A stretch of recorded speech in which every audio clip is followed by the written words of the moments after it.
Okay, it was actually almost right. It's a joint work with Alexei Veslsov and our PhD student, Iru Ye, done at Loughborough University, indeed. So it's our little contribution to a great circle of ideas, coming back probably to the time of Klein, right? Geometrization ideas. And I'm going to explain what I means and what actually famous Thurston contribution was. So the plan is that I will explain, I remind you Thurston geometries, and then say about integrability. I think we have something to have in mind, which was discovered relatively recently. And then I will talk about main example of Thurston geometry, namely SL2R geometry, and explain the relation to arithmetics and knot theory. And the main, the work I found very important, which I actually missed somehow. It's a paper by Arnold, one of his first paper. In 1961, where he explained basically that integrability and chaos can coexist. Essentially, it's already in this paper, and then famous Thurston geometrization conjecture, and which is now proved by Perelman. And what will be important is a beautiful Etienne's observation, which related to this topic, and this is our work with Alexeyevich. Okay. So, so this is one of the most important results. It certainly was the most important for Klein. So uniformization theorem. So if you take any piece of two-dimensional metric, then a conformal class of such metric has unique, complete, constant curvature representative. This is this was started by Klein. I mean, and then Poincaré joined in approximately at the same time. It was finished by Kerber, but anyway, it's one of the great results. And in particular, if you have genus bigger than 1, then so you have genus 0, genus 1, and genus higher than 1. So genus 0 is kind of Riemannian sphere geometry. Genus 1 is flat geometry, and genus bigger than 1, you have hyperbolic geometry. And this is the richest one, of course. And let me give an example. You have a sphere, a round sphere, and if you make a puncture, then you still have constant curvature 1 metric, but it's not complete anymore. It's important that it's complete, because you can reach the puncture in finite time. It's not complete. What is the complete? Complete is conformally equivalent. It's stereographic projection. It's actually flat geometry, right? I mean, this is the same. If you take 2 punctures, then it's still flat. It's cylinder. But if you take 3 punctures, that would be the first simplest hyperbolic case.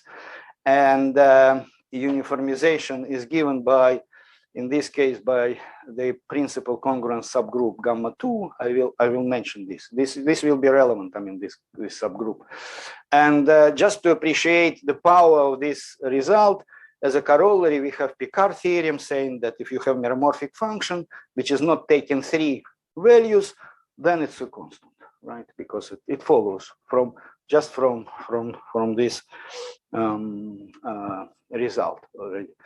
So so somehow this will be. I think this was a motivation for Thurston, but let me. So who consider 3-dimensional situation, instead of punctures, you will have now knots. And now, so the idea is that complicated knots probably should be hyperbolic. That was, so you have the same here, I mean, parallel. But the situation is much richer because it's not just number of punctures, it's topology of the knots, which is important. I think this was a motivation for Thurston in 1978. Anyway, I'm going to talk about this. And here's with knots here, and by this reason in particular. And the Thurston idea was that in dimension 3, it's certainly not true, but you can cut into pieces. It's like knot, you know, kind of, you can split this into pieces such that each piece admits one of the following 8 type of geometric structures of finite volume. So, so it's E3 is Euclidean, S3 is just spherical, H3 at the right-hand side is hyperbolic, so this is constant curvature. There are 2 of product type coming from dimension 2, S2 times R. And it's clear that S2 cross S1, for example, it's homogeneous, of course, but you cannot introduce constant curvature in this case. So anyway, so you have H2 times R and 3 group geometry, nil, sol, and SL2R, tilde needed because you want to have simply connected model, simply connected version, and this universal covering of SL2R, which has fundamental group Z. This is actually okay. Maybe it's I'll skip it. Okay, so I should mention that this kind of classification similar. I mean, it's there is an old classification of Bianchi at the time of Sophus Lee, essentially, right? Who did classification of 3-dimensional real algebras, so which is famously known nine types of Bianchi types, and we interested in unimodular algebras, and they are of the following type. So you have abelian nilpotent solvable and SL2R. You see, so this is big overlap, and then the 9 is actually simple.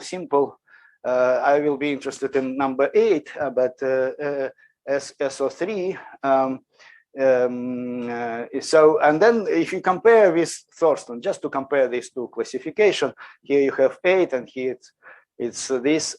You have 8 geometries, and so what is special geometry? Special geometries means local homogeneity. It means that any 2 points have isometric neighborhood. It must be existence of compact models, and maximality condition means that you should choose metric with the largest isometry group. For example, 9 SO3, you have any Lie group, of course, is homogeneous because left. If you choose, for example, left invariant metric, then it's homogeneous with respect to this. But if it's SO3, then it is actually listed. But in that case, you can you have Cartan killing, which is positive. You have bi-invariant form, and therefore with a larger group, and it goes to spherical geometry, Thurston. So for example, if you consider in corresponding flow, that's how it is related to integrability. So the question is, which should have been asked probably much earlier, what can we say about integrability? What are these lists from integrable systems point of view? And then the classical Euler top is exactly Bianchi number 9, right? Will be, and that's one of the most important examples. But it's not in Thurston, because Thurston say that you should introduce on SO3 or S2, S3 the best, and this should be just a round sphere, right? I mean, in this example. So Thurston is interested only in the simplest version of this. But for SL2R, it will be special because it's SL2R has a bi-invariant form, of course, as a simple Lie algebra, but it's not positive definite. Anyway, so now let me say something about Liouville-Arnold integrability, which is so you have an integral in involution, and well, we should have asked probably several cases. What do we want about integrals, smooth, analytic, for example, and what happens at critical level, for example, at non-compact level. And just to give one example, which I'm not going to this direction, but it shows that actually non-compact level, when you have Rn, for example, right? Its natural compactification for Toda is a spherical manifold which can be used as a universal incinerated cycle realization problem. So what is cycle realization problem? You would like to think of cycle as an image of some manifold, right? And Tom showed that this is more or less true up to multiple, but the question is which manifold you can use. I mean, can you think of this as a sphere? Maybe no. It's clear that if you consider genus 2 surface, you cannot, fundamental cycle cannot be realized by anything simpler than this genus 2 surface, right? So it must be complicated. Now, Gaifullin showed that he discovered, first of all, himself, he built it from topological point of view, and then he discovered that Carlos Tomei described this manifold already in the study of Toda system, right? So actually, our perception that integral level is very simple and it's torus, of course it's true, but it could be much more complicated. That's quite an interesting. Now this is also an interesting case. This is Sol case. So what is Sol case? So what are Sol manifolds? Sol manifolds are mapping tori. So you take torus, two-dimensional torus, and then you consider like cat map, for example, 2, 1, 1, 1, SL2Z, and then you glue, right? So if A is identity matrix, then you have simply T3. But if A is hyperbolic, then it's complicated. You have large fundamental group, and it's interesting that that was probably the first example of non-trivial manifold. The manifold actually is quite relatively young. I mean, the definition is usually ascribed, I think, even Hermann Weyl, probably the beginning of 20th century. But the examples were done by Poincaré. He was interested in examples of manifold with large fundamental group, and that was the kind of. Now, in integrable system, it was Bolsinov and Taimanov, 2000. They realized that on Sol manifold, which are manifold coming from Sol group, essentially the geodesic flow is Liouville integrable in smooth category, but not an analytic one. So you have two analytic integral, but the third one, they showed explicitly smooth.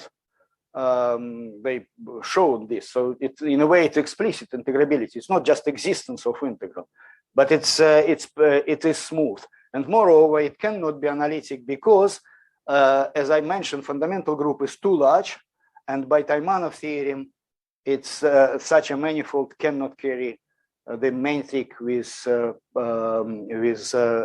integrable system in analytic, right? So moreover, at degenerate level the system is chaotic. It's clear why.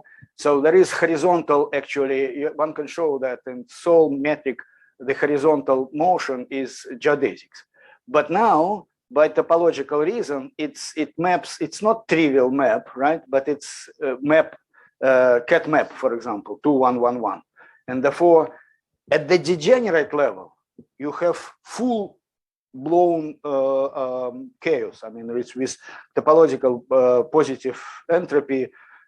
Well, at least like log of largest eigenvalue of the map A. That was a kind of striking finding that, first of all, it's difference, and also at the degenerate level, we can have full chaos. I mean, proper chaos, rigidity in after Anosov. So SL2R is a kind of, we expect, of course, that it will be more, and this is the calculation I'm going to the argument I'm going to explain. So in that case, examples are unit tangent bundle of hyperbolic surfaces. So any unit tangent bundle of hyperbolic surface is an example of SL2R geometry, because it's PSL2R quotient by Fuchsian group, right?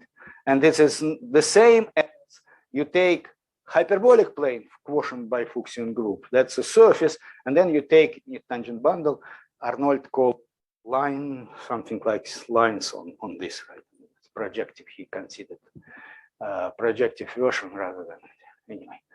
So what is here? Not surprisingly, chaos here spread from critical level to half. Well, and what's interesting, to half of the phase space, right? And this is the so we have two open region, integrable here, chaotic here, and an integrable region. We have real integrability with analysis, but in the chaotic, even in smooth category. So it is real. It's really, well, real analytic integrability here, and they coexist. And as I said, actually, this is, I will mention this was essentially was already this kind of example was seen earlier. But let me explain what is the metric, what is SL2R geometry, right?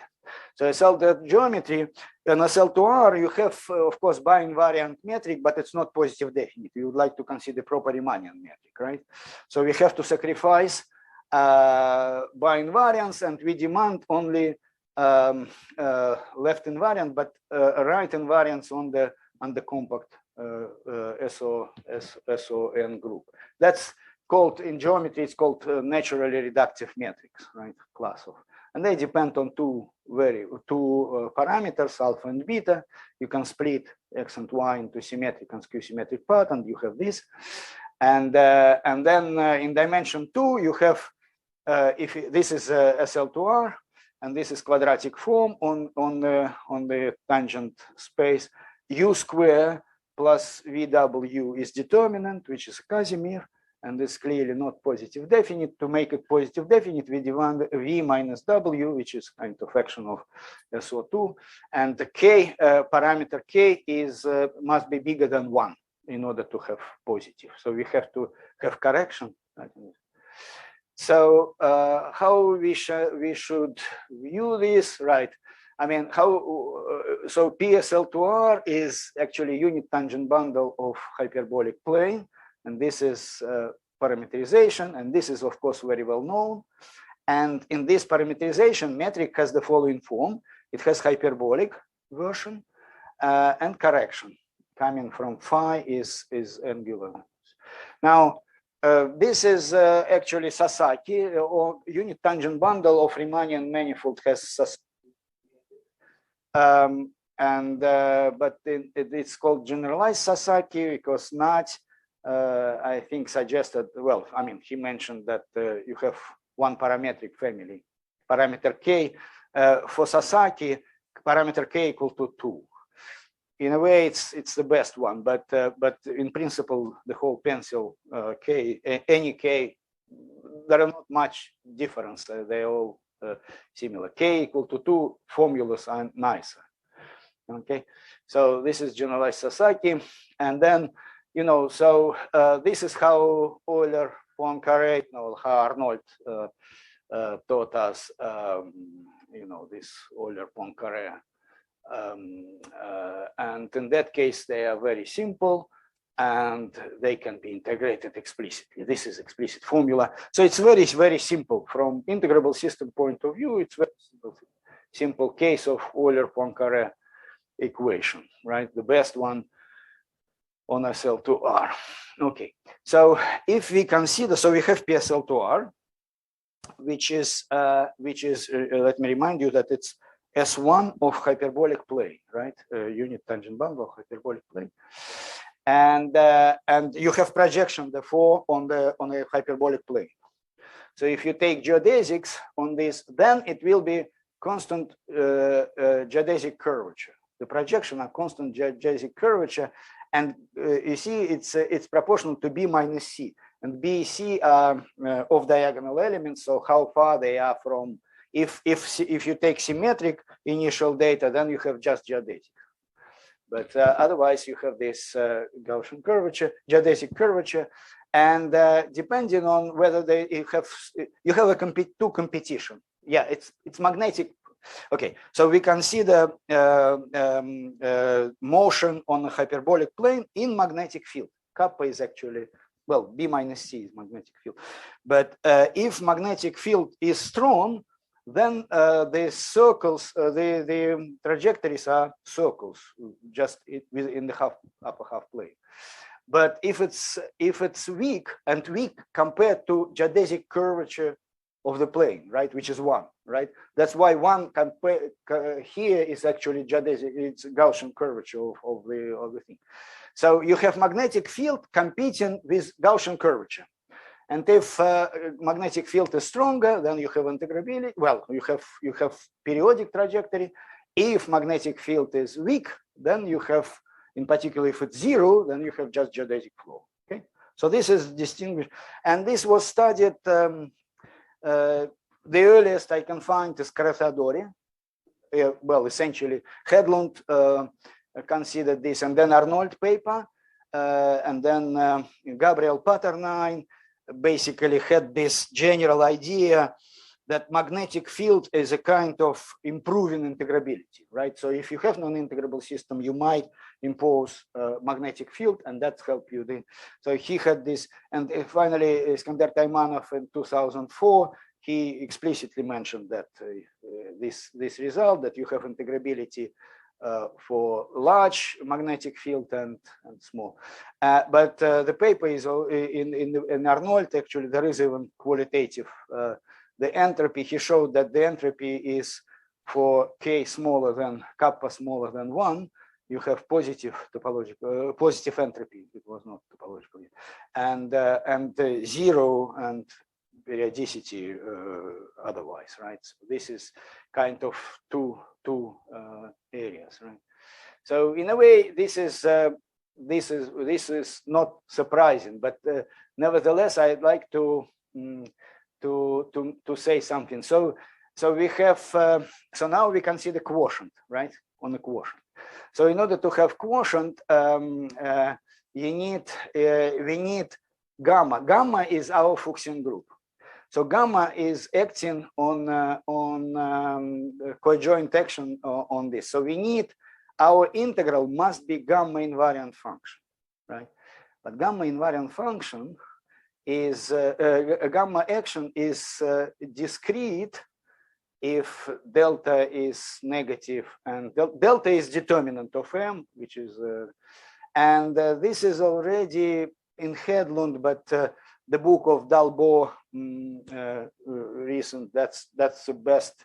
Surprisingly, I couldn't find this reference, and it was John Parker who showed me this book. But that was clear somehow that we found even with Alexei and Tiru some kind of proofs of this result, but this is known. This is known that you have dense orbit at outside. So So what we have, let me show this one, right? So that's probably, it's also the main point. Right. So a kind of digression about Klein correspondence.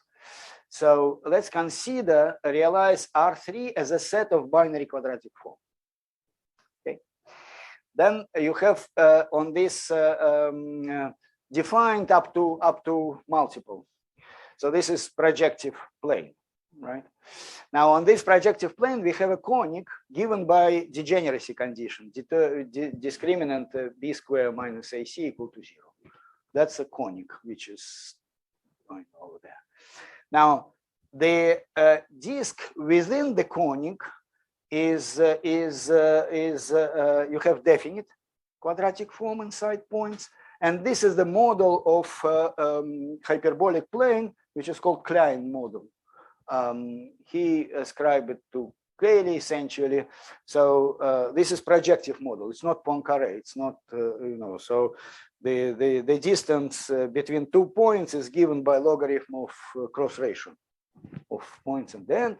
Anyway, that was probably the first model of hyperbolic plane discovered by Klein, and then Poincaré used a different one. Now, so what is here is kind of similar. What we have here, we have cone given by d equal to 0 essentially, and we have and you have two-sheeted hyperboloid with delta negative, right, and one-sheeted hyperboloid with data positive. Now delta is the same as d, I guess, because it's kind of delta. It was in our notation. In Klein, it's just discriminant d, right? But this is the same.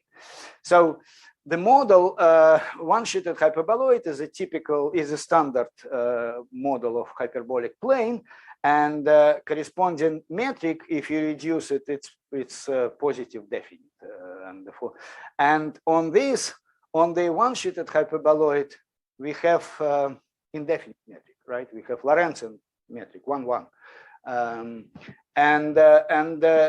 what we have action of Fuchsian group now on one-sheeted hyperboloid. It acting discretely, but it's just discrete group acting on. We're using that SL2R is the same as SO21, right? It's identification isomorphism. And therefore, here we have discrete, and we can choose the 4 invariant, which we can choose a real analytic function, which is invariant, right? Because the action is discrete. However, outside of this, on one-sheeted hyperboloid, the action is actually much more complicated, because it's and it has dense orbit. Klein correspondence point of view, if you take a point outside of this, that's indefinite Q's, right, on the right hand side. So if you have just a second, if you take point here outside of this, so here you have definite forms and points, and here it's indefinite form, but polarity, it corresponds to the lines, right? So this is the thing. And you know that lines means that it's geodesics, and geodesics behave very chaotically on the surface, right? I mean, that's exactly Anosov. So it's a big difference between the 2 actions. And interestingly enough, this is the book, Misha might remember this. I first saw in his office when I was here last time, and Mathematical Events of 20th Century. Great book, by the way. Great book, great book. I opened this, and then I realized that this is footnote. Look at that. Today I would like to extend this investigation to the investigation of orbit of modular group SL2Z on the de Sitter world, which is analytic continuation of Klein's model of Lobachevsky geometry from the interior of unit circle into complement to projective plane Möbius sheet or on two-sheeted covering of this Möbius sheet, one-sheeted hyperboloid. And this is amazing. That was, for me, it was very, very, because I was thinking exactly, we were thinking about this kind of stuff. And this footnote was, and at that time we did not know about Dalbo, I think, book, and that's anyway. So Arnold, at least, so did not know at the time, but he pointed out that it's very, very important thing. Okay? So anyway, so indeed, it's a big difference. So this analytic continuation is quite interesting. So how can it be that analytic integral cannot be extended easily? Because if you take modular function, it's bounded by, it has natural boundary. You cannot extend it beyond unit circle, right? I mean, that's it. I mean, it's bounded. So this is where integrability is hidden. If you go outside, it's chaos, right? I mean, this is, and analytic continuation of Klein's model, it's nice, of course, but not in terms of function. Right? So anyway, so this is the picture of fundamental domains of gamma. Gamma is always modular group. Well, modular group, to be honest, we should say to Z, but gamma 2 usually considered in SL to Z. So anyway, that's why I write in SL to Z. But when it's acting as PL to Z, because minus identity acting trivial. And so we have this, and then we have here two orbifold points.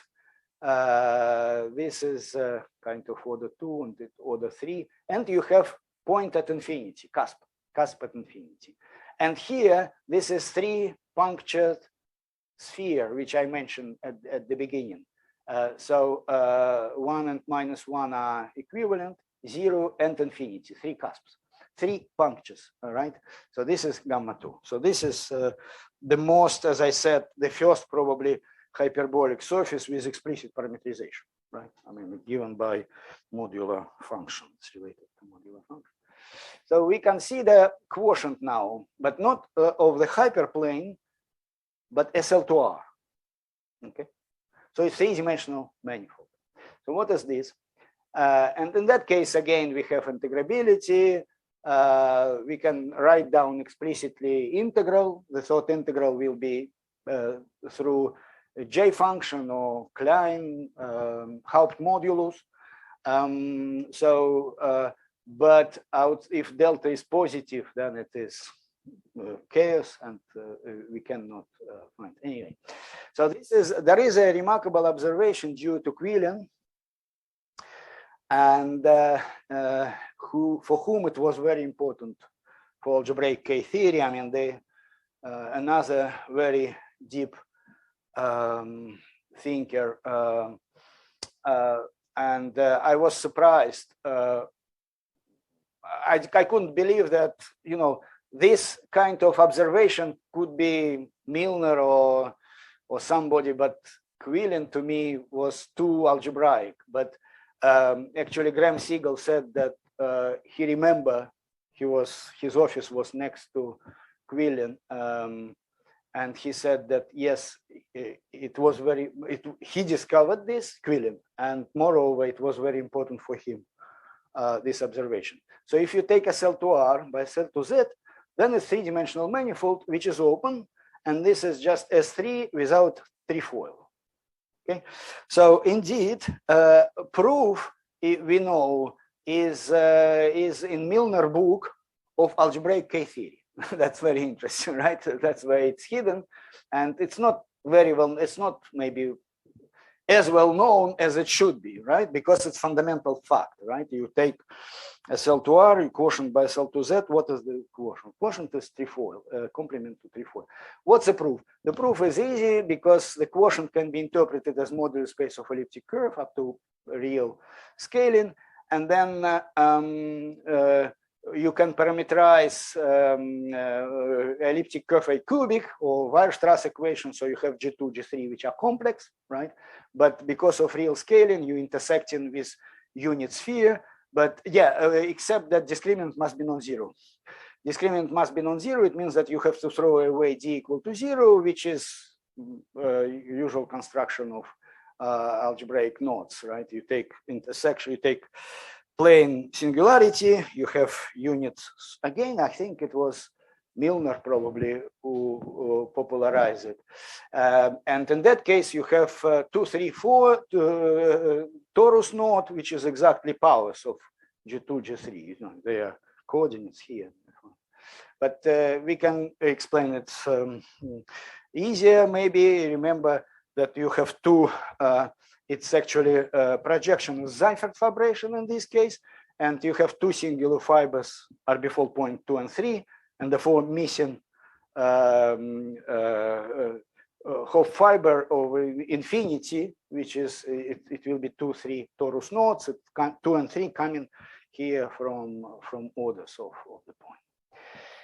Now, what's the relation with arithmetic? This is another. I mean, so many brilliant pioneering paper related to this story. So it's Emil Artin. This is the beginning of symbolic dynamics, right? So you consider again, I think the person who raised this question was the great Hadamard. But Emil Artin wrote a paper, which is beautiful. And so you have modular surface and you have geodesic flow. And geodesics, you remember, corresponds to, in this model, correspond to binary indefinite forms, right? And if you want to have periodic geodesics, then it has to be integer. So you have integer binary quadratic forms, and then you have periodic. Now, Gis called this. So if you lift them now, if you lift them to SL2R, right? Because remember that SL2R is unit tangent bundle. Simply, you have natural lift of them to SL2R. Then it's a node in the complement of trefoil, right? And then absolutely magical observation that these nodes already appeared in mathematics. And they appeared in the work of John Bierman and Williams in the 80s, who studied the following question. So you have chaotic version of Lorentz system. Lorentz system is not chaotic. If R is smaller between 0 and 1, everything collapses to 0. So there is no chaos. Chaos is actually will be when you are around, when you pass 24. So it's R equal to 28. That was the choice of Lorentz himself, right? So let's choose 2. And then you have this kind of Lorentz butterfly, which is a kind of classical, the first strange attractor picture. And but interestingly enough, chaos disappear when it goes to infinity, when R is growing. So it everything. So you have attractor which is 0 for small r. Then you have chaos developed about 24, 20, and then it disappear again, right? So the question was, what was in this Lorentz range, chaotic range? What are the periodic trajectory? How they behave, right? And they studied, Bierman and Williams studied these periodic orbits as corresponding nodes. And theorem of Gis saying that these Lorentz nodes, let's call it the Lorentz nodes, right? Lorentz nodes have the same isotopy classes as modular nodes, which is kind of beautiful because modular nodes is kind of rigid, SL2Z, arithmetic, you know, so this is the thing. On Lorentz system, it's kind of, I don't know, I mean, randomly written, you may, if you've never seen it, you would say, well, what is so special about 20 numbers and so on. the thing is that this is a rigid situation, right? So if you change slightly R, I mean, you won't change the picture. It's rigidity, right? So this is partly explanation of this beautiful coincidence. But anyway, so this is a remarkable. Anyway, so what? Gis, Etienne Gis, yes. So this is it. So I should have shown the pictures actually from his talk done by Joss Leys, which are beautiful. But anyway, it doesn't matter. It's really complicated nodes actually. They showed that they are all prime, so not composite. You know, so there is a operation of taking sum. So you have two nodes. You can cut them and connect, right? And in that case, you have composite nodes. So they showed that these nodes are prime, and they showed that there are many of them, and studied. It's they have a kind of description, although there are many questions. So what so this corresponds to magnetic field zero from our point of view, because Gis considered geodesics, and we know that we consider magnetic geodesics. We know the general case is magnetic geodesics, so we have magnetic field to play. So now let's increase magnetic field and let it go to infinity, right? Just increase it. We will call it, well, super integrable case kind of when it's very strong. So what will happen with these nodes? What we will have? So this is a kind of chaotic region, right? I mean, that's chaos in Lorentz system. And this is the thing. So now increase magnetic field, and then the interesting thing that we will have trefoil cable, and any cable knot of trefoil can be realized in this way. That's kind of what happened. Now, parallel with Lorentz system should not be well. It may be a little bit misleading. So this coincidence. So you may say that you have parameter R, and we have parameter kappa or C, which is magnetic field. No, I mean, the parallel doesn't go. Lorentz system, I don't know. I mean, this is still magic coincidence, but it's only in one region, because when you increase large R, so you have at most 3 periodic orbits, and each of them trivial nodes. Nothing like anyway. So. The parallel. Now let me say about deep ideas of Thurston. So how I'd like to explain, probably try to reconstruct his way of thinking, how he came to this geometrization conjecture. So he started to think about nodes. You remember the picture, and he started with the observation that most of this. So let's consider complement to the nodes, like we did puncture. Let's now puncture by nodes. And he proved that every node is either torus node is, or satellite, or hyperbolic node. So most of the nodes are not,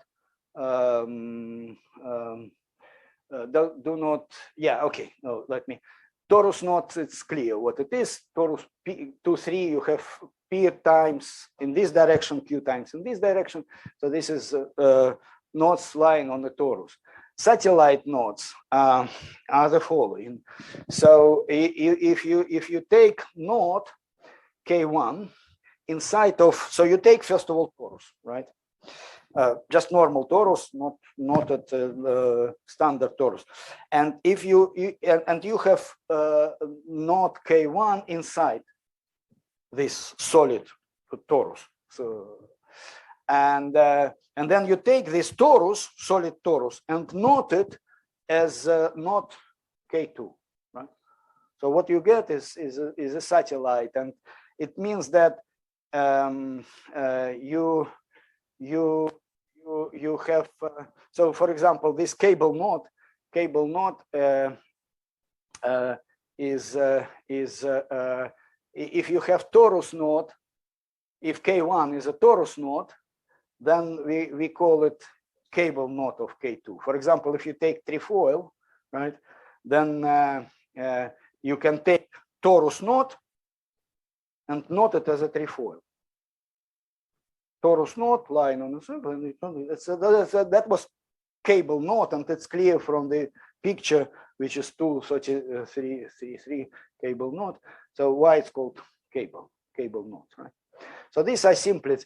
You can, in principle, this is an example of so-called iterated torus knot, because you can iterate this picture. You can take another torus knot and iterate. So it's iterated. But this is a kind of simplest iterated torus knot.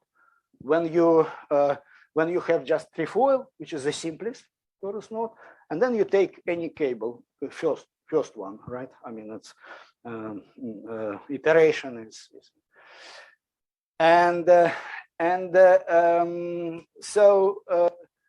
So what we have, and this is what Thurston realized, that actually for torus knot, complement admit a SL2R structure.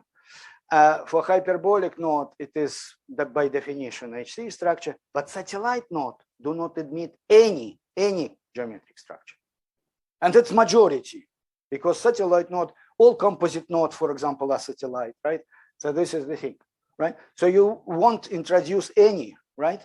Already at this moment, right? So majority of knots do not. What should you do? Well, cutting idea. So you have to split it. If you have composite, for example, you cut it into prime pieces, for example, and then you can do. And that's how I think he came to this idea of cutting through this realization that in the simplest case. Anyway, so maybe I should, yeah. So this is gamma 2, which is, remember that in that case, it's complement to the Hopf 3 link. It's different from Borromeo. Borromeo link is, you have linking number 0, but here it's all linking numbers are 1. And in that case, it's just torus knot. So let me just say the most interesting question is what happened if you. So we know what happens at when magnetic field is 0. We know what happens in integrable region, super integrable region. So what is in between? Well, can any maybe it's, but probably not. But what a kind of abstraction, but it seems to be a difficult question. What we always have some knots generically, but what they are, what isotopy classes are, the relation with if many of modular knots are hyperbolic. So people asked all sort of question about volume, and it's related to Jones polynomials, and volumes were complete. Now, last probably interesting thing I want to say that, in fact, if you're talking about integrability in knots, then the answer is known in a way. I did not know this nice result by Lieber and John and Robert Mackay of 1990s, that iterated torus knots are precisely knots with 0 entropy. So if you want to kind of, so this is the theorem that it's in our case only special case they appear, right? Only it's just a simple cable knot of trefoil only appear, but in principle all iterated torus knot had 0 topological entropy, and other way around. If you have 0 topological entropy of you can introduce for knots 0 topological entropy, and then they prove that this is iterated torus knot. So it's not surprising therefore they appear in integrable limit, but what is in between is a kind of big open question here. There are interesting relations with theory of algebras, Beres Samuelson, Chernik Danilenko, but let me just finish with a famous quote from Thurston. Mathematics is not about numbers, equation, computational, it's about understanding. It's this great picture also of great thinker. Okay, thank you. Thank you. Questions, please. Yes, please.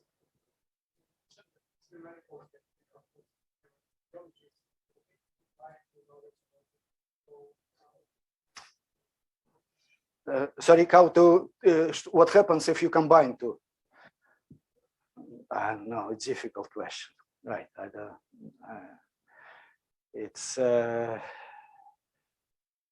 I don't know. Yes. So for the specification of nodes, so you said that this satellite node. Yes.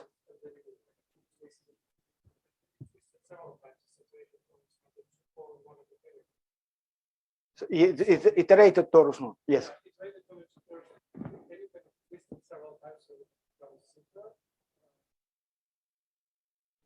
You mean is complexity increase? Yeah, kind of separate the satellite case. Yes, yes, yes. It's one times iterated torus. Can you replicate it several times so it becomes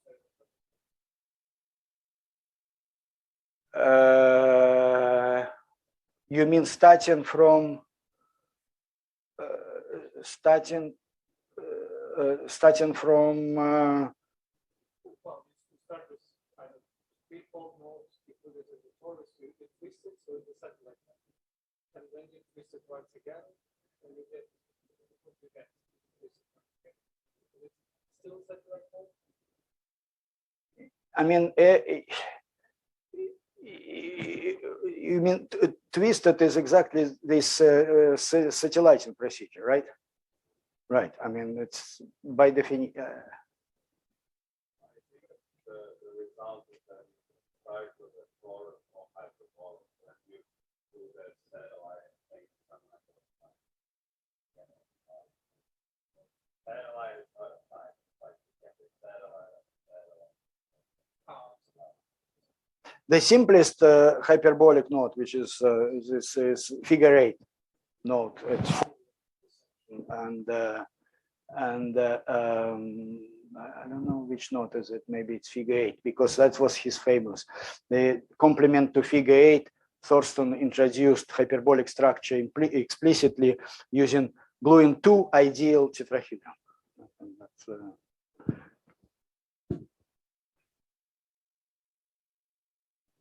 This result by GIS, is it computer assisted? How does he extract information from the Lorentz? yes, right. They had the so-called template, Lorentz template. It's not difficult at the end because a lot of work had been done by Bierman and Williams. Template, and then you have you probably know this template for Lorentz butterfly, and then you have this rotating around this and then jumping, rotating about this, and then you can realize it on kind of surface, which is you can model. And then what Artin, this is also basically GIS combined two things: description of Bierman and Williams, which was based on this template, that picture, and Artin, because Artin said that if you have geodesic, so geodesic on the upper half plane, you have two ends, alpha and beta here, right? So real numbers, two real numbers. You expand this in continued fraction, you expand this in continued fraction, and they put them alpha here, beta here, and then you have symbolic dynamics of this. This is beautiful, right? So in this case, it's binary quadratic form, so integer, and therefore you have periodic by Lagrange, quadratic irrational, and you have periodic expansion. So you have a kind of explicit. In that case, you have explicit symbolic dynamics of this, and just combining these two great observation of Artin, 1924, and Bierman and Williams, but you had to have, I mean, the credit, full credit to Etienne Gis that he realized that this might be the same, and it turned out to be the same.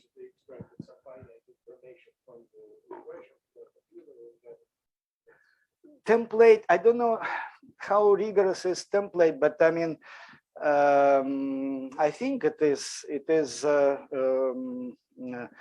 fact that the fact that you can use template description of periodic trajectories, it may be delicate, but Bierman, I think Gis also contributed to this justification. But in a periodic case, as I said, it's just theory of continued fraction, quadratic irrationals, and this is Artin, 1924, symbolic dynamics.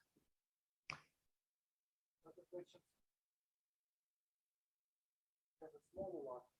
So the first part of your talk where you said that if you consider a surface of positive curvature and then consider the magnetic geodetic surface with the canonical magnetic form that depends on energy level, either you have all orbits to be closed, or you have a Fuchs system, or you have multiple behavior orbits. You have most stability.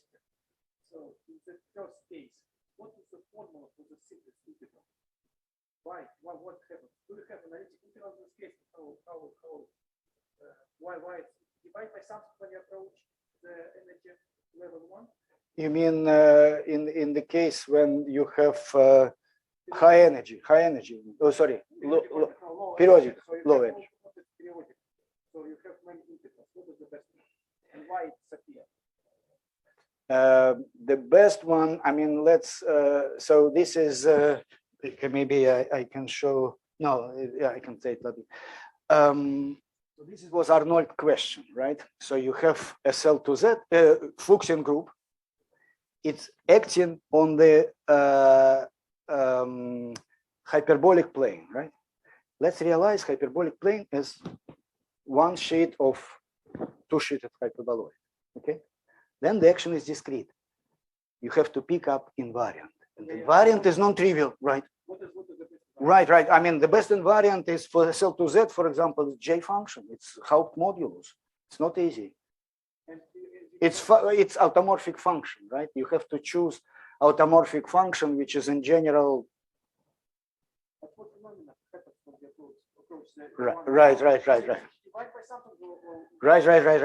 This was exactly Arnold. He said that, look, inside, you have modular function. That's integral. Integral is J function, right? A real part, for example, of J function, which is modular. And as a modular function, it's analytic inside of unit circle. But unit circle is natural boundary. It's full of this. You cannot extend it, right? So this is why you have natural boundary. This is what this was I found surprising, because usually you think that if you have something, you analytically continue and that's it. No. So what you said, the dance on the two-dimensional picture on the space of orbit, and I just want to see the dance on the space. I mean, on the tangent space to the parabolic surface. How the function is there? The function of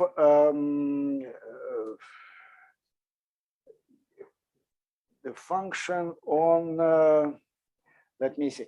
So function. Yeah. So you know the picture of the orbits. It is just close geodetic, close yeah. And then you say that, well, we take any function, but dimensional function will be different. You take, look, so you have, so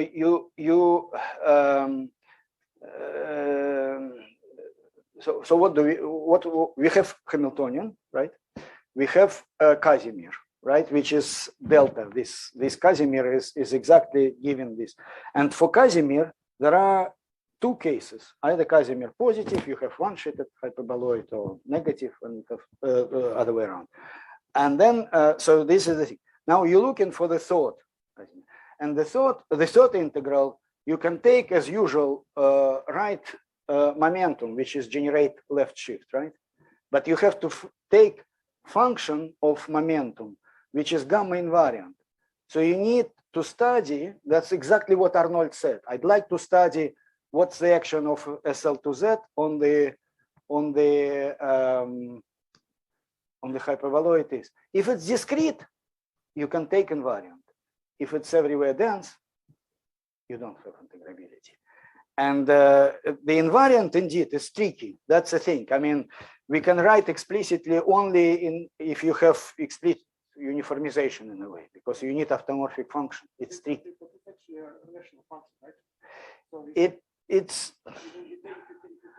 it depends, because it's automorphic function. You have to study the space of automorphic function on the Fuchsian group. Yeah, it's transcendental. It's like J function, for example, right? I mean, modular function.